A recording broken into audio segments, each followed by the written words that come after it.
ইসলামের একটা সীমা আছে। সংবাদকর্মীদের সঙ্গে কথা বলার সুযোগ না দেওয়ায় পুলিশ সদস্যদের ধমক দিয়েছেন সাবেক খাদ্যমন্ত্রী কামরুল ইসলাম।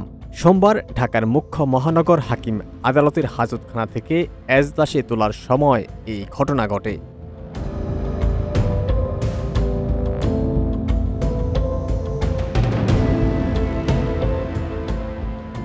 জুলাই আন্দোলনে স্কুল ছাত্র রাকিব হাসান হত্যা মামলায় সাবেক খাদ্যমন্ত্রী কামরুল ইসলাম ও সাবেক বিচারপতি শামসুদ্দিন চৌধুরী মানিককে গ্রেপ্তার দেখানোর বিষয়ে এদিন শুনানি ছিল।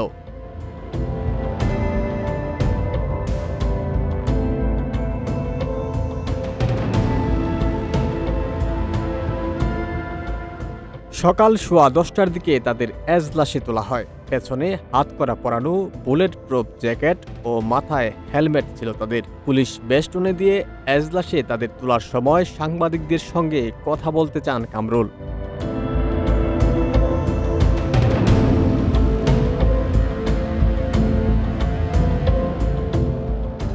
তবে পুলিশ সদস্যরা তাকে কথা বলতে নিষেধ করেন। এ সময় ক্ষিপ্ত হয়ে পুলিশ সদস্যদের ধমক দেন আওয়ামী লীগের সাবেক মন্ত্রী কামরুল ইসলাম। ধমকের সুরে বলেন, কেন তুমি টানতেছ কেন? তবে নীরব ছিলেন বিচারপতি মানিক।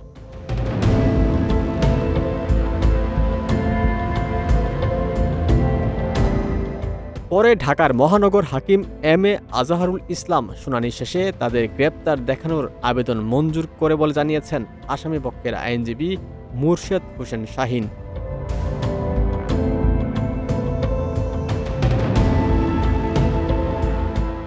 ওমর ফারুক, ঢাকা প্রকাশ।